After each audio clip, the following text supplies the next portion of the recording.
My name is Bob Devino. I'm on the board of Preservation Burlington. Thank you for joining us. Hope some of you saw the feature in 7 days, which was pretty neat. Holly Bushnell with the Cemetery Commission is actively involved in researching many of the graves here. In a few minutes, some more folks from the board will be here to take you on a tour of the actual graveyard itself. Hi there. It's a good crowd. So I'm not going to take any of their thunder. I'm just going to say that Preservation Burlington is a 501c3 corporation. Our mission is to protect and preserve historically and culturally important buildings in the city of Burlington and to try to improve the quality of life here.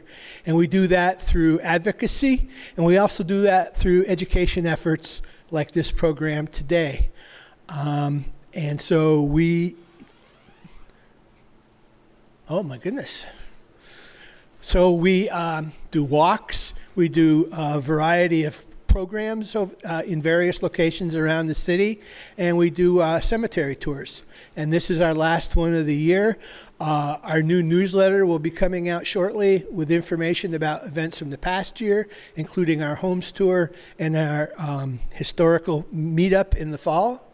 At that meetup, we were very honored to give one of our awards, the Ray O'Connor Award, for people who were involved in improving the civic and historical sustenance of the city.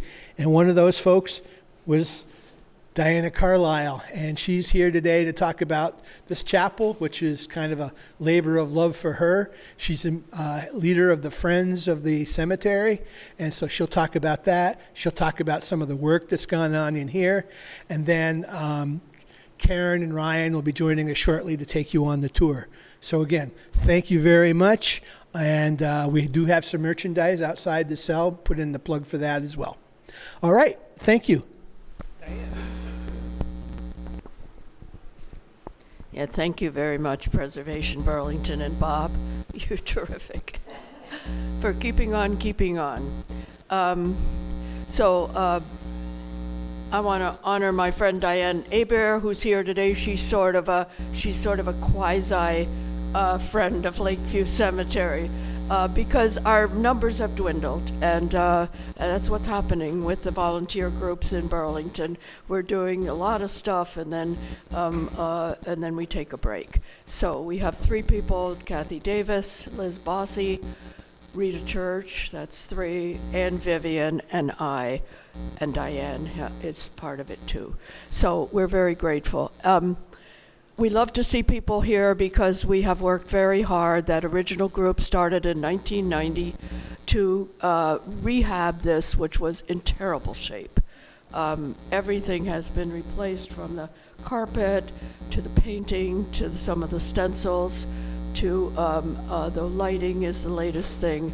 And we are thrilled that it's available again for Burlington and anybody to pay at a nominal fee to use. Hi, come on in. Have a seat, yeah. Let's see, 1882, Louisa Howard. There's some more seats here if you want to squeeze in. Okay, anyway, Louisa Howard, part of the Howard family, which has been a tremendously generous philanthropic family, had built this cemetery. This chapel. The cemetery was new. We were on the outskirts of the city, and she decided that because of the services that were going on, people needed a place to come in out of the shelter, to have shelter out of the elements before they went to bury their loved ones. And she donated the money and had it built in the high Gothic style that you can see here. It was used frequently, and then burial practices changed. And people didn't come here for cemetery things. They buried their people, but they didn't have services, and so it fell into disrepair. And in the 1990s, somebody saw it, wanted to use it, and they said, no, you can't. She got a group of people together, and over about 20 years, they raised over $100,000 to gradually. They called in the State Historic Group, they called in architects, and gradually they repaired it in appropriate and beautiful manner that you see today. And it was rededicated in 2006. And then a group, my mother, Lillian Carlisle, rest her soul, and all those other wonderful people worked so hard and left us this gift. So when she died, Jane Ewing, you may know the Ewing family who gave so much here, time and energy and treasure, said, well, you have to go on the committee. Your mother's gone. You have to do it. I said, I don't think so. She said, yes, it's one of the most satisfying things I have done in Burlington. So I thank Jane Ewing, and I thank my mother and all those people. And there was still work to be done. I was just saying we had a wonderful donation last Thanksgiving to redo the lighting, which we already had a plan from a lighting designer, but the pandemic hit, prices went up, we didn't want to do a big capital campaign. He said, do you have a project? We said, do we have a project? He said, what's your budget? I told him. He said, I'll do it. So we're in celebration about now for this, and we want you to hopefully use it. Music performances, we had half a dozen weddings, we've had services and so forth. What else can I tell you? Louisa Howard, she was a wonderful single, she never married. Her brother John Purple Howard made his fortune in the hotel business in New York City. His father had a hotel on the City Hall Square, made money and trained the boys, and they went down, two of the boys went down to New York City and had the most luxurious or best hotel, made their fortune. He came back and he contributed a lot to UVM and to this cemetery, and his sister, Louisa, was also philanthropic. And she didn't only do this, she did the Howard Center, which is still today offering help for people. That's where the name comes from. She did graves and burial for women who didn't have money and children. She did a group, she died of cancer, and she left money for a group to give help for cancer victims. She said upon her deathbed, when she said, don't spend money on my funeral, give it to the poor. She was just a beautiful woman. What else can I tell you? Let's see. It's radiant heat, so it's all season. It's always nice and cozy in here. The stars are original, touched up, I would think, but they were here. The stained glass window was from a New York company. They came up and did that. We have the original bell, which they were so happy to be able to restore. They were going to electrify it, and I'll ring it for you, or somebody else can ring it in a minute. It's just beautiful sound. This was touched up too. This was found in storage. The benches were found in storage. So there was a lot of. They had some serendipitous discoveries and able to keep it on. Maybe I'll just ask you quickly if you have any I must have forgotten something, but I've told you a lot. Do you have any questions? Yes. How many people are buried in the cemetery, and is there room for more? Yes, there is room for more. You'll have to ask the cemetery people. I'm not sure. There is room for more because of the crematorium. We don't use. You buy a plot and you don't use so much space because you're buried. And there is a crematorium here that you can pay for a place in it where you put your ashes. And Jane and John Ewing were one of the first people there to do that, and a couple of Anyway, that's something else. This building seats 55. by fire marshal law. So that's how many you can have here. We've done some tours, by the way, that Friends of Lakeview Cemetery have done tours of generals, notable women, World War I, commemoration of the 100th anniversary or centennial of World War I, and we had overflow, and they stand outside. So, any other questions? Yes. Where's the stone from? The stone is from one of the quarries here in Burlington. Outside stone is from one of the, and I will say that the city has just spent a lot. I won't say a lot of money. The city has just restored lovingly and carefully with an architect's supervision, pointed up the stones. The windows were in very bad shape around them. They've just redone that, painted it, taken off the ugly lucite protective panels outside. So it's looking wonderful. And I think the Friends will, and with the city maybe, protect the outside. We're working on that now. But that's what the outside is. There was water in the coming down, and that's been taken care of. But that's something that the Friends, that's one of the things we do, is kind of notice, oh, this is looks a little like there's water there. Could you look at that? Because the city, as we know, we're stretched. Everything is stretched. So anything else you're wondering about? Okay, let's see. Feels like I've forgotten something. I guess not. But please, I've got your email. We've got your emails, and next Memorial Day is the first time that we're going to do another open house. But if anybody is thinking of using it, just look it up in the book, Lakeview Cemetery, and Holly Bushnell, who works every day in the office, so you can ask your questions. Okay? So thanks very much for coming, and enjoy it, and walk in the cemetery a lot. And if anybody is interested in this, I'll tell you that I come up and just meditate here. I just open the door and come in and sit for half an hour and just meditate. And that's one of the things we'd like to do starting next spring, is open it on a regular basis for people to just come in. The issue is staffing it, and we're willing to do some of it. So, but it needs to be entering people's soul. Thank you. All right, so if you would like to come join, we're going to do a tour of some of the notable people buried in Lakeview Cemetery. We can't get to every single person, of course, because you'd be here for a long, long time. We are going to get to some highlights and take a look at some of the gravestones, symbology, and all of that. Symbolism, there we go.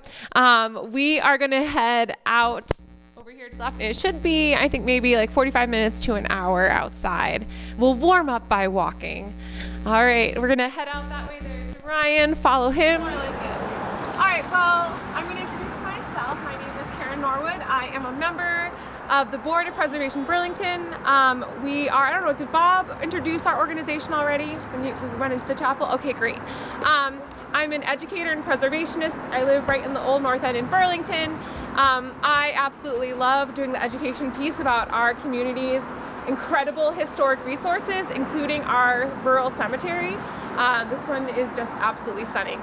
Before I start talking about the cemetery itself, though, I'm going to have you introduce yourself. My name's Ryan as well. I live in the North End as well, and I work downtown, and I've been involved with some museums in the area as well. I've helped out at the Lake Champlain Maritime Museum as well as the Shelburne Museum over the past few years, and I've always just been fascinated with Burlington history and Burlington architecture. So this is my second year doing some tours here, so I'm slowly learning, but I do love this cemetery as well, and I thought it was only fitting we did one right around Halloween, right up to finish the season here.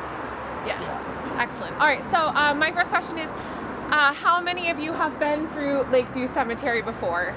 Of course, yeah. All right. Driven, yeah. Excellent. This is an example of a rural cemetery. So in the mid-19th century, across the United States, with the rise of industrialism, our polluted, dirty cities, A lot of Americans did not have green spaces, especially those living around the cities, did not have a lot of green spaces where you could go out, get fresh air. The rural cemetery movement was part of this movement to create green spaces for Americans to go. This is a cemetery that was truly meant as a resting place for the dead, of course, but also a place for the living to come and walk, have picnics, enjoy the scenery, enjoy the views. This cemetery is part of a movement with like picturesque landscapes. As you can see, a lot of rural cemeteries were often positioned up on a hill, so you get a really nice view. We have a gorgeous view of Lake Champlain as we head further down. This cemetery is our third oldest cemetery in Burlington. We had Greenmount in the 1760s. Ethan Allen is buried there. We have Elmwood over by Elmwood Ave, which was just before 1800 when that cemetery was created. But this cemetery in particular is just absolutely stunning and a great example of kind of a shift to this beautiful garden cemetery. And this cemetery was first founded in 1867, and then it was officially opened up in 1871. And so throughout this tour, we're going to be seeing a lot of trees, and we're going to be seeing a lot of really cool symbolism with the gravestones that are out there. I am terrible with trees, so if there's anyone here that's on this who is like, yes, I know that, that's a silver maple, I'm going to just explain some of the symbolism of the trees and the gravestones that you'll see while we're out on this tour. So yews and cedars are meant to represent eternal life. We have birch, which is in the Celtic tradition of covering the dead with birch branches to aid in the afterlife. Maple, Vermont state tree. Oak, which is kind of associations with military power, victory. We have a lot of Civil War dead, War of 1812 dead that are buried in this cemetery, along with World War I, as well as World War II. We also have larch, which represents immortality, and then some hydrangeas, which is like enduring grace and beauty. So gravestones, be on the lookout. We have some incredible gravestones out there in the cemetery. I haven't spotted one, but there's beehives, which apparently has to do with like symbolism of like life. Birds are kind of God and peace. Clasped hands, if you see those, are like kind of a farewell to earth, and they're also like a Masonic symbol. Columns, you'll see a lot of these. That is all about mortality. If it's draped or broken, that means it was a break in earthly life, and there's like a symbolism with mourning in it. Lamb, you'll see these. These are often associated with children's graves. Also sheep as well. Any other cool things? Oh, there's a lot of obelisks in our cemetery. Those are associated with an interest in Egyptian culture starting in the late 19th century. And then willows, you'll see those. Sadness, mourning. And then we also you'll see some like Celtic knot crosses as well in our cemetery. So take a look around. There's lots of symbolism, lots of meaning in this cemetery. And again, if there's any tree experts out there, and I'm like, what kind of tree is that? I'd love to have you enlighten us. So with that said, I'm going to pass it over to Ryan to talk a little bit about what we have here. We're going to head around here, folks, but this is one of the newer aspects of the cemetery here. So as you can see on this monument, it says the Burlington's Unknown. This is dedicated to some of the earliest residents of Burlington, mainly because they were buried in unmarked graves on their own private property. A big influx of people in here are from the War of 1812. So there was the fort at Battery Park during the War of 1812, and they would have gone out up across the lake to the Battle of Plattsburgh, as well as there being a large influenza outbreak in the fort at the time. These people, the north end of this time was just woods and trees. They would bring these people into the woods and they would give them a soldier's burial in the woods. Well, as Burlington expanded and they moved out into the north end, they came across increasingly larger numbers of unaccounted bodies buried in people's properties that they were trying to develop. So I know when they put the water main down North Ave, they had over a dozen bodies that they recovered from the War of 1812. So these people were interred here as one of the newer spots of this cemetery, as well as anybody else who was found in an unmarked grave. They would have been interred in this large plot as a way of just removing them from the developing area of the city here. So I believe last time I checked that there was roughly, they believe, about 500 bodies buried out there in the north end. They have a couple hundred from what I last checked. I'd have to go on the Vermont Archaeology website, but they are still uncovering remains of soldiers from the War of 1812, and this is where they do inter them. If you come down here, you can see some of these tombstones that were placed later. A lot of this would be your grandmother passed away, she lived in Burlington, they buried her out there in her backyard, and now here it is 50 years later, you find out she's in this, that the city has developed, and you find out she's in this large plot. You could spend the money to put a monument here in memory of, you know, Catherine Dodge, who passed away in 1900. So it is, you'll see a few of these examples in the paupers' graves as well, where these people originally died as paupers, fairly poor and uninfluential, but you know, in the years prior, their family being successful, they come back around and they'll give them a proper tombstone. So that's something we'll see as we travel as well. But this is one of the newer plots here, and it is dedicated to any people who are recovered from the days before Burlington was truly incorporated, and most importantly from the War of 1812. A lot of soldiers passed away at Battery Park and were promptly buried in the woods in the North End. So we're going to take a walk right down here to the pauper's grave, and that'll be the first section of the cemetery we talk about. So we're going to head right down here. Talk about the Sexton House and down here.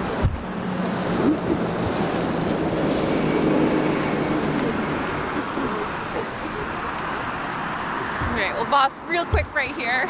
We didn't get very far. It's going to be a long tour. No, just kidding. Really want to mention the Sexton's House, 1872. This is built in the Gothic Revival style. That's a high Gothic Revival church. This is a Gothic Revival.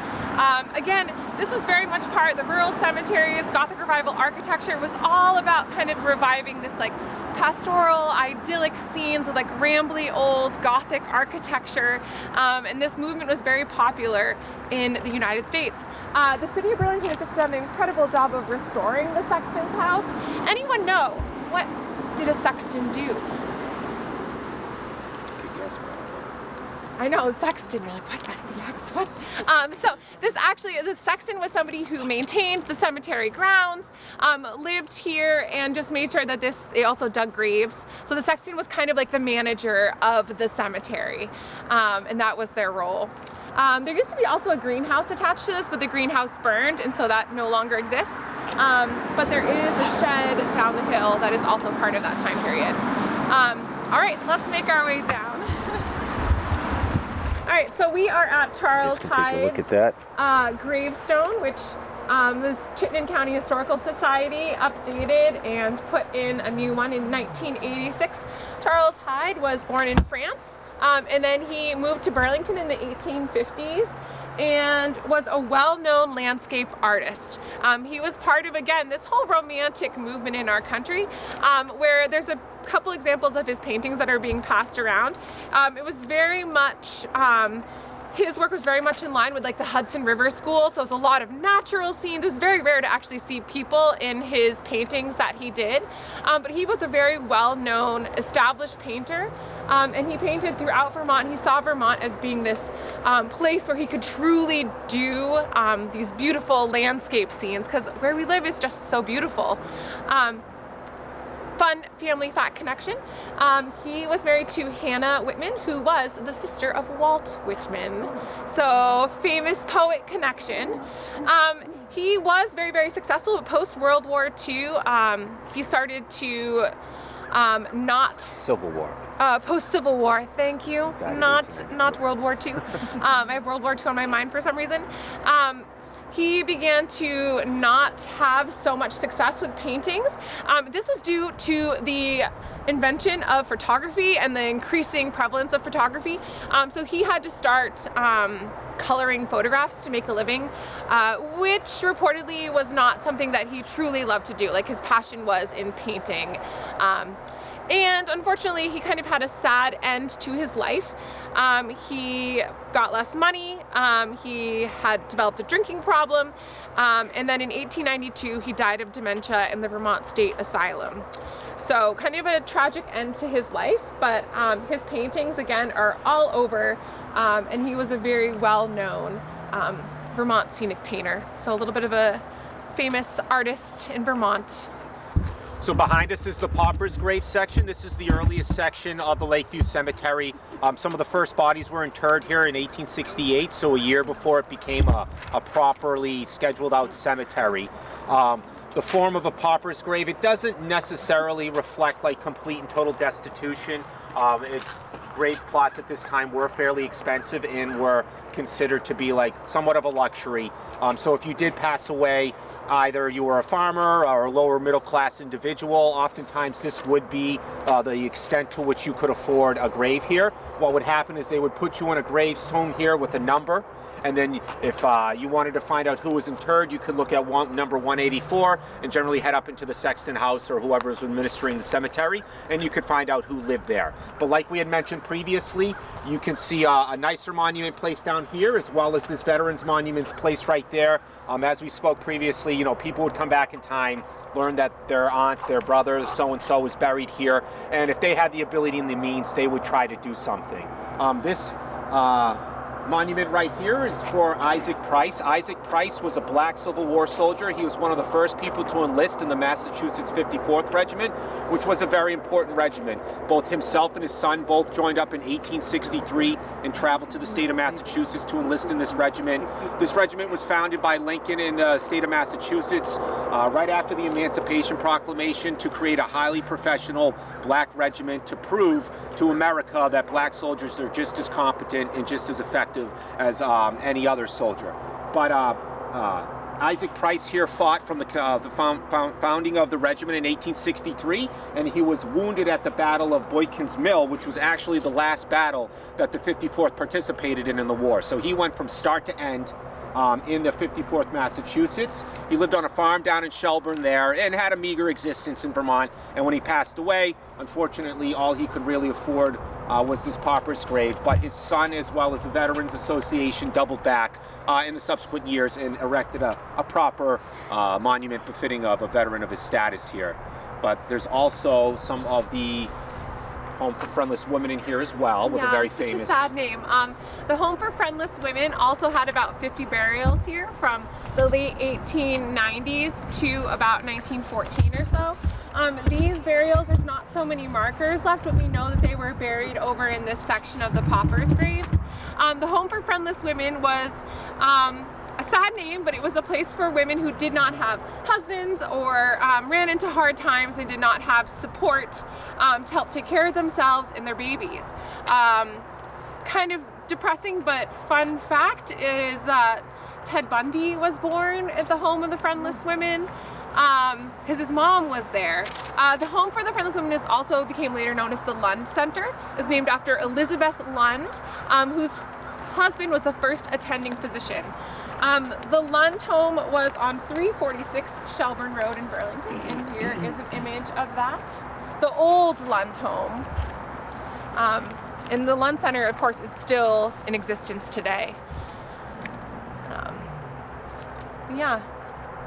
So, we will make our way down this way, onwards into the cemetery. Onwards into the cemetery. And if you want to take a look through here as we make our way through.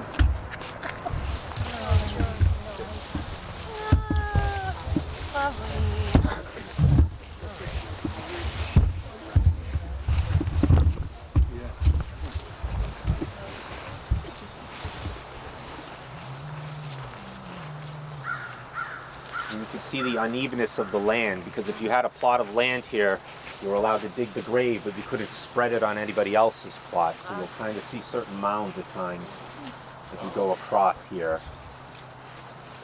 But this is the family plot of General Wells. I'm going to wait for the other folks to arrive. But we got General Wells in here, as well as his son-in-law, who was also fairly famous as well. But yes. So this is the tomb of General William Wells. He joined He joined the Union Army in 1861, and he was the commander of the 1st Vermont Cavalry, which was attached to the famous Seward, Vermont Brigade here. General Wells was famous for leading the countercharge at Gettysburg at the Battle of Big Round Top on July 3rd, 1863. His statue is both at Gettysburg as well as in Battery Park. This was considered to be a pivotal countercharge on the 3rd day of Gettysburg here. He was a personal friend of both General Sheridan as well as Colonel Custer, and he was appointed Brevet Major General for his actions on Gettysburg. General Sheridan appointed him Major General and called for his gallant and meritorious service in combat, and he was described by General Sheridan as his ideal version of a cavalry officer. So he did have an excellent reputation as a quiet, stern commander who never really was worried about anything like that. So he succeeded quite well coming back to Burlington and starting a large business empire that Karen's going to speak about here for a period of time. He established himself in a large Second Empire home right up in Burlington and was able to produce what, Karen? It's a gorgeous Second Empire home, by the way. It's right on Main and South Willard Street.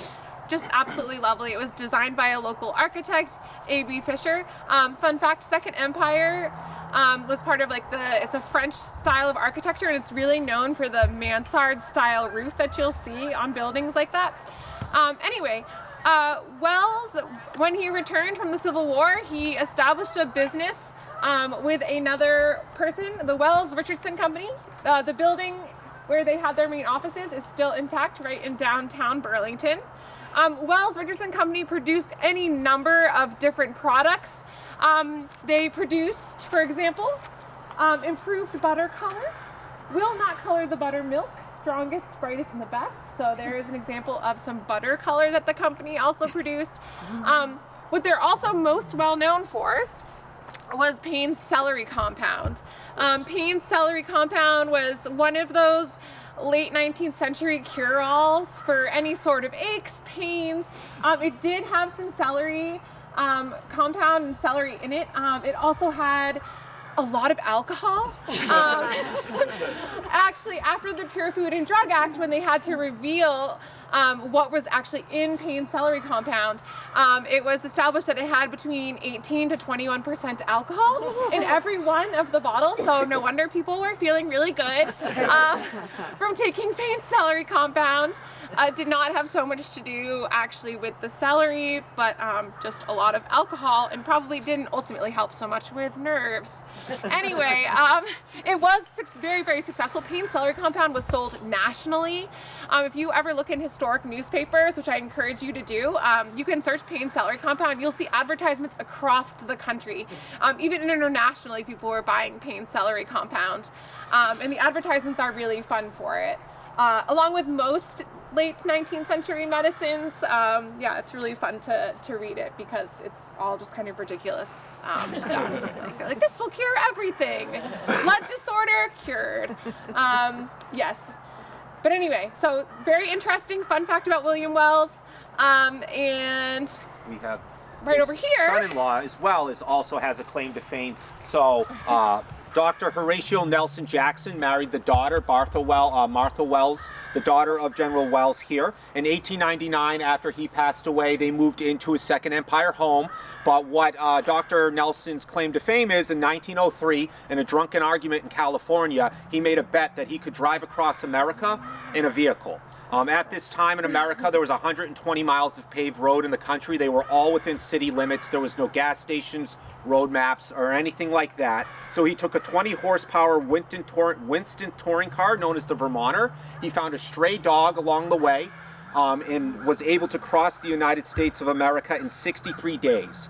As he was competing in this feat, word got out to the newspapers that this gentleman on a crazy dare was driving across America, and both Oldsmobile and Packard Motor Companies heard about this and quickly dispatched their own drivers to either find him or sabotage him. But he was able to get to New York City, and he was able, they say the second he got to New York City, drove back to Vermont. The old joke is he pulled in front of his house and all the wheels promptly fell off the car there. But that was his claim to fame. He put the goggles on his dog and they bopped across at 20 miles an hour from California to New York City. But he ended up passing away in 1956. But both himself and his wife took over the William Wells Second Empire home, and I think kept the family tradition alive there pretty well. If you ever go to the Smithsonian American History Museum, they have like a whole exhibit section on Horatio Nelson Jackson and his dog Bud, and the goggles and everything. So that's just another cool connection if you ever get a chance to go there. There's also a great Ken Burns documentary Yes. of that. Yes, called you're Horatio's right. There is a Drive. Ken Burns Yeah, documentary. it's great. Oh, so good. I don't know. All right, we are going to make our way even further into the cemetery. We're going to go check out an interesting mausoleum. So right in front of us on the right here, we're going to have one of the more modern mausoleums here. This was erected by Charles and Janet Perkins. They're the owners of the Alpine Shop down on Williston Road here. So their initial intention was to create and to be buried on their property out in Stowe. But I do believe there was a change in laws a number of years ago about who can and can't be buried on private land, what it means to say if you were to bury somebody on your private land. So in an effort to, sorry, I'll come over here, still get the mausoleum that they like, they purchased this plot here and constructed this mausoleum in dedication to obviously their love of skiing. They got a nice bench here. You can actually peer inside. It is unoccupied. Nobody's in here currently, but you can see the manner in which that they would rest together. And even the skis are to the size of the skis that each one of them has. So it's certainly a great example of a modern mausoleum. But something to take a look at, a little ostentatious, but what do I know? That's just your opinion. I know.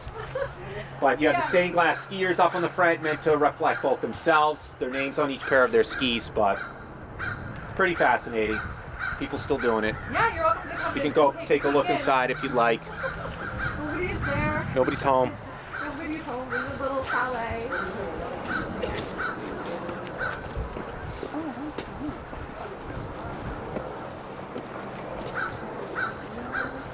I have them in mind, would be like the county families that are put the dead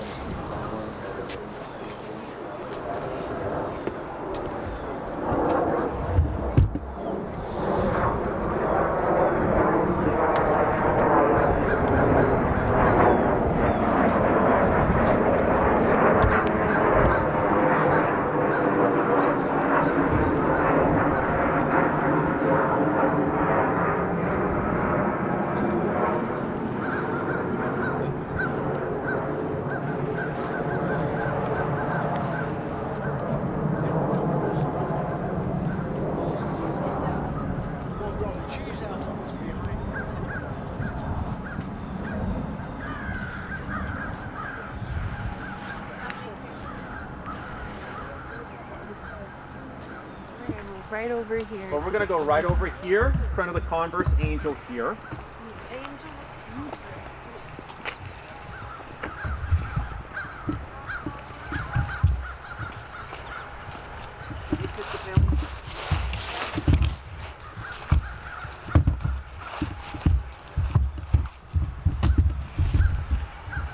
Right over here, we're going to have the plot of Reverend John K. Converse. This is the Episcopalian plot of land here. Reverend Converse was considered to be a very liberal Christian figure at the time here. In 1842, he founded what was known as the Burlington Female Seminary. This pioneered female education at this time. His belief was that women deserved to be educated. Women deserved to be educated, primarily because he felt as though that an educated woman was a better mother and a better home bringer. So, a little bit problematic in his beliefs there. But he also championed the rights of African Americans in Vermont, and also championed what was known as the recolonization effort, which was the effort after the American Civil War to repatriate black Americans back to Liberia. At the time, it was considered a fairly progressive belief, but obviously now we can see how problematic that actually was. But he did contribute significant amounts to the community of Burlington, Vermont, from the Burlington Female Cemetery here. He also created the Home for Aged Women, which later changed in 1954, changed its name to the Converse Home. At his head, the Episcopalian Church purchased Rock Point, right down there by the Burlington school system, where he erected his school. So he does have a very large view on the city here. You can tell because the base of his tomb here is new. The tombstone was eroding over time. You can see the water damage on the angel here, but when the tomb became a little too damaged, the Episcopal Church of Burlington did tend to take the time and the effort to replace it properly here. So he is considered to be a fairly liberal figurehead in the early ages of Burlington, Vermont, but obviously, you know, it's a little bit problematic, but he did champion both black rights for black Americans, newly freed black slaves, as well as women in the Burlington community. But you can take a look. There's a lot of interesting stuff here, but as far as some symbolism goes, you have the broken column over here reflecting the end of life, ideally a life that ended too soon, that the column snapped. But it's a great little plot. We're gonna make our way, after looking at the Converse Memorial, we're gonna make our way past a gazebo. That gazebo is very much, again, an example of the rural cemetery movement, where you would have places where people could sit and relax. The gazebo was first made in the late 19th century. In 2010, it was restored. It was in really, really rough shape. And it was restored in 2010. We're also gonna walk by a fountain, which you can see right over here. The fountain was put in place by John Purple Howard, and that was in 1874. That fountain too was recently restored and put back in place. Again, it was in pretty rough shape. And again, both of those are very much in line with this idea of this beautiful park cemetery where you can rest and you can recline and relax among the dead. And then we're gonna make our way over to yet another famous Civil War general. The famous Civil War general. Famous Civil War general. And we also are going to learn about some interesting women as well. It's not all Civil War vets.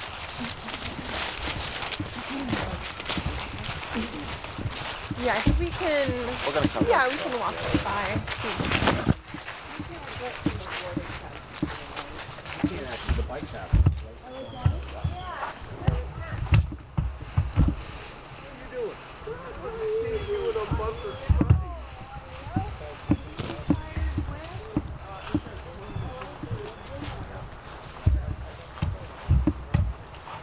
I am really bummed about that Austin Memorial. Yeah. That must have happened pretty recently. You know, I walk in here all the time. I've never seen that fountain working. Yeah, no, it doesn't. But they did fix the fountain itself. They fixed the fountain. I've never seen that fountain, ever. Yeah, they fixed it with cast iron. Yeah. No, I meant they fixed like the actual fountain piece. They restored it. Yeah. It's not actually working. It doesn't work. Wow.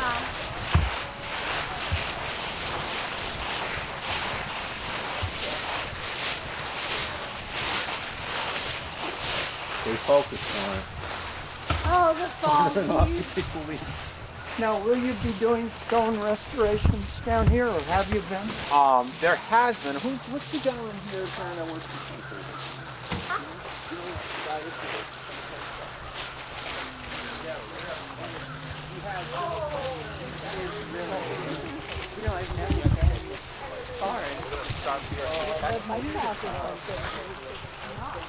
We're going to start here with the pet, and then we're going to turn around and head over to the...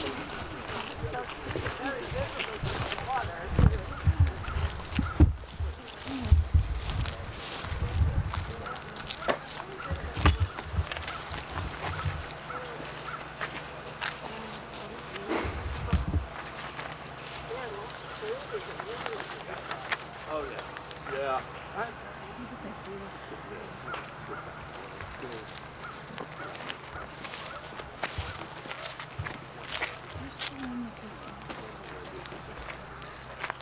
All right. Looks like we have everyone here. Excellent. I'm going to talk about a woman here named Theodora Peck. Here she is, Miss Theodora Peck. 1882 to 1964. She was a Burlington poet and author, and she wrote 3 historical novels during her time.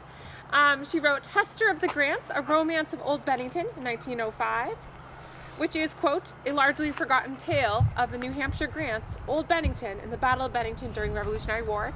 I've never read any of her books, I will say, but The Sword of Dundee, A Tale of Bonnie Prince Charlie, and White Dawn, A Legend of Ticonderoga. She was also very much involved with like Daughters of the American Revolution, but it's nice to highlight a female author in our community. I'll read one of her poems. When the sun goes down.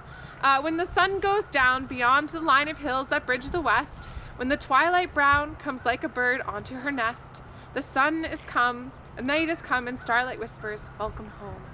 When the sun goes down and leaves behind him bars of purple light, when the bright stars crown woodland and hillside robed in silver bright, the night is come and moonlight whispers, welcome home. When the sun goes down and restless thoughts with fading sunbeams flee, when the soft gray gown of rest is thrown about me tenderly, the night is come and hearts and voices whisper, welcome home. So, little known poet, I encourage you to check her out. That's a nice poem I would read my baby to bed. So yes, a cool local author and poet, female, which isn't always like, we want to highlight more female histories here as we continue to do more research in this cemetery. And she's one of them. And behind us, Turn around and we're going to take a look at one of my favorites. another general. The general. Humbug that woman's stuff. Come on. So this is one of my favorite commanders of the American Civil War. This is General George Sannard. General George Sannard was born in Georgia, Vermont. And when the American Civil War broke out, he was a foundry operator up in St. Albans and was actually already enlisted in the Vermont militia. He was recruited as a lieutenant colonel in the 2nd Vermont Infantry here, and actually was promoted after the First Battle of Bull Run to lieutenant colonel. The 2nd Vermont Infantry went on to be one of the most active regiments of the American Civil War. They participated in almost every major engagement of the Civil War, and I've heard people say that they were one of the more competent units in the entirety of the American Union Army. Take that with a grain of salt, what you will. But General George Sannard's and the 2nd Vermont's true claim to fame here was the breaking up of Pickett's charge on the 3rd day of Gettysburg. Here they were one of the preeminent infantry regiments that ate Pickett's charge when they attacked. But General Sannard broke rank and led the 2nd Vermonters out into the field on Gettysburg and actually flanked Pickett's charge and was able to fire volley fire directly into the flank of Pickett's charge and was considered to be a major contributor to the breaking up of that advance here. In talking about Gettysburg that day, Major General Doubleday wrote, "I can only say that they performed perhaps the most brilliant feat of the war, for they broke the desperate charge of Pickett, saved the day, and with it the whole North from invasion and devastation." Sannard was wounded, but would return to fight again, and then went on to lose his arm in an attack on Fort Harrison towards the end of the war, and he would leave the Army a brevet major general. He served as a customs official in Vermont, residing in a brick house which stood on the corner of Pearl Street and George Street. But from his death, from 1881 until his death, he was served as the doorkeeper as the United States House of Representatives. This was actually done due to almost a charity case where, due to his injury, he was actually falling into poverty, which was a very common thing, unfortunately. General Sannard's injury brought light to the need of adequate addressment of wounded veterans, the entire concept of the ability to take a pension for wounds sustained in battle. This was already taking off. I know this entire movement of being rewarded for being wounded both in service, in work, as well as in the war was started by the railroad operators who were losing arms and legs throwing switches on the railroads. But with General Sannard, as well as the thousands and thousands of wounded Union soldiers, there was a large push by the United States government to address their needs. So to see a brevet brigadier general be borderline reduced to poverty in the end of his life due to a wound that he sustained in battle was something that the United States government was cognizant of. But the 2nd Vermont Regiment was one of the more aggressive, one of the more competent units of the American Civil War, and this is his statue honoring him. So definitely fairly interesting. So if he was in poverty, this is a very impressive statue. So who? Yes, I believe that this was raised up in his honor. I'm not too sure who gave it to him specifically, but do you know? Nope. I'm not too sure, but that's an excellent question, and that's something I'm going to have to find out because, yeah. But outside of that, easily one of my favorite statues, I think, and one of my favorite tombs here for sure. But Well, let's make our way to, we're gonna swing by some smaller graves for the home of destitute children right along over here. And then we're gonna start making our way back up to the top of the cemetery. How do these get restored, like for this? I just noticed the other day. That is, that's the first time I've seen this. That Austin Memorial is I feel like one of the landmark memorials in Lakeview. So I don't know when that happened. Not too long ago. Not too long ago. Yeah, it's pretty devastating to see that. It doesn't, to me, look like something like the wind blew down. It looks like probably an act of vandalism, which is pretty disappointing. And so I think there's probably a combination of things. I know that the Vermont Cemetery, I think somebody was just mentioning that. You were, right? Vermont Old Cemetery Association. Yeah, Vermont Old Cemetery Association can get involved, but I imagine the Friends and Burlington City itself are probably going to work to get that restored. At least I hope they will, because that's a pretty landmark memorial. Anyway, we are here over at Louisa Howard's grave where she was buried. You already heard a lot about Louisa Howard, so I'm not going to do a complete recap of her. But one of the things that she cared a lot about were poor children in Burlington. So she played a big part in the creation of the Home for Destitute Children. This beautiful building no longer stands. It's actually by the TJ Maxx complex, that area, which is a big shame because why can't we have these buildings and not the TJ Maxx Plaza? This is much lovelier.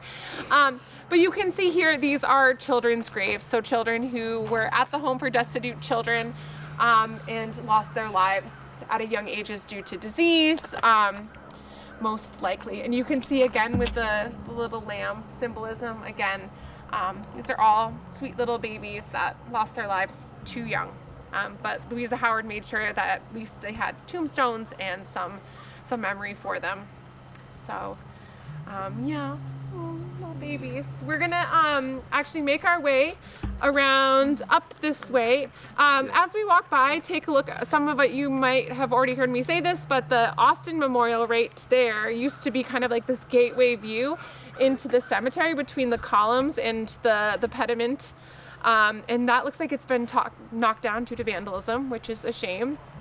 Austin was, fun fact, the first UN ambassador for the U.S. after World War II when the UN was created. He was our first U.S. ambassador. A senator, too. Yes, and a senator as well. All right, here we go. Up this way and then back up that hill. We're doing it, people. Have an interest in the Vermont Old Cemetery. Yeah. They have a big grave. I want to get involved with that. And they keep you updated on what they do. Yes, Urban Woodbury. It's very sad.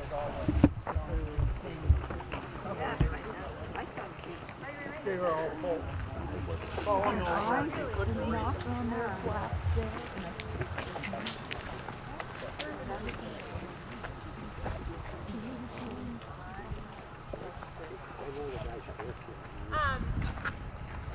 Where is Ryan? Yeah.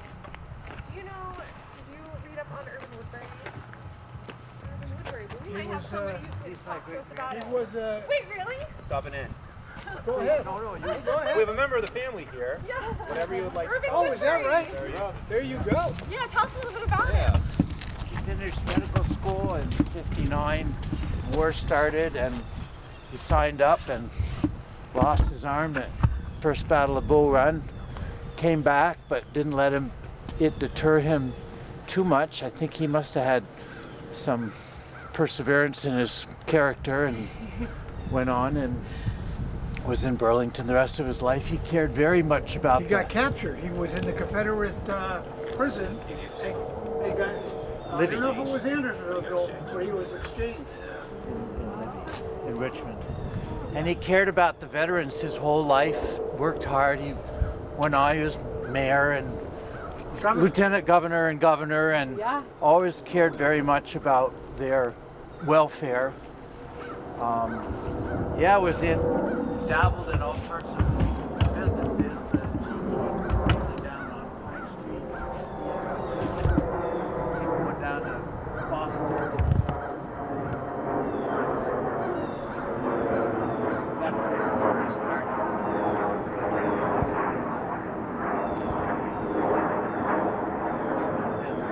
Still there. He lived on Upper Pearl Street. With one arm, managed to squeeze the potato out of a baked potato, and I think he just had a work ethic to just overcome whatever disability you had. Didn't think too much of my grandfather, who showed up. He would go down to the office rather late in the morning, and he would make some comment, perhaps about it's pretty late to be starting. Didn't realize that he would work until midnight the night before, getting ready for a trial or for an important meeting. So he worked hard. He was just a little more nocturnal. Yeah. Thanks for sharing that history. Sure. Urban Woodbury. There you go. Yet another amazing Burlington resident. I don't think he was an Anderson. No, Go yeah, this Anderson. way. Because Sander was captured. He was captured in exchange for animals to run like food. I think I lost a limb.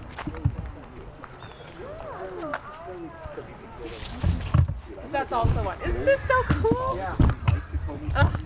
That's an amazing one. We're actually going to go Here's right an over excellent breakdown. Sorry. A sailor, I imagine. Living a long life. The columns completely full, wrapped in vines, reflecting the beach. But this is a great gravestone. This is the grave of Beverly Thornton. Beverly Thornton was one of the Buffalo soldiers who was retired on a 4-year stint with the 10th U.S. Cavalry, who were one of the all-black regiments that was deployed out west during the Indian Wars. They were retired to 40th and Allen up there in the Colchester-Burlington line for a 4-year stint at that time. The Buffalo soldiers were known for their high level of professionalism. He went on in their famous contributions during the Spanish-American War in Cuba. The 10th Cavalry became popular with members of the local community. They hosted multiple events and performances, parades, as well as sporting events. And after the 10th Cavalry suffered heavy losses in Arizona with skirmishes with Mexican troops in 1916, they did retire back here to the Burlington area. Several Buffalo soldiers who made their homes in the Winooski area right after the war and up in the 40th and Allen area are buried in Lakeview Cemetery here. But Mr. Beverly Thornton, he was born in Huntsville, Alabama in 1846 as a slave and was married to Sally Conley, who was also from Huntsville, Alabama. He retired with his wife and family to Winooski while in the cavalry when they were stationed at Fort Ethan Allen. And he went on to pass away in 1922, and his wife passed away along beside him in 1931, so less than 10 years later. But it is a well-known marbled work of art here, but it's a fascinating story of somebody who started out in slavery, was able to join the United States military and illustrate his high level of professionalism and combat proficiency both out west and the Spanish-American War, and was able to end his life in Vermont, which, I'm sure had issues for him, but he could obviously, be a far more enfranchised member of our community than he would in other parts of America. So we always like to give a shout out here to Beverly Thornton. So There's also some more people who were part of the Buffalo Soldiers in Section M of the cemetery. So further over in this area, there's at least 4 other Buffalo Soldiers that are buried in this cemetery over in that section. Yep. All right. We are going to make our way to our final 2 stops. We'll take a look at John Purple Howard and Lawrence Barnes, and the City Vault as our final stop.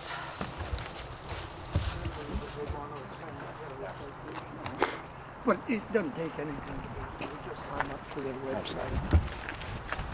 Every battle. And they do some. On the left, we have one of our newer sections of the Lakeview Cemetery here. This is the Muslim section, catering to a lot of some of the Sudanese and Congolese immigrants to the area here. I know that there was a lot of discussion. Generally, Muslim Islamic people are buried wrapped in a cloth. So there was a little bit of a back and forth where you can't exactly have that in a northern terrain like this. So, but it is one of the newer sections here, and I find their tombstone choices fascinating as well. But always incorporating new members of our community here. But we're gonna proceed on here to Mr. Howard. Where's is he?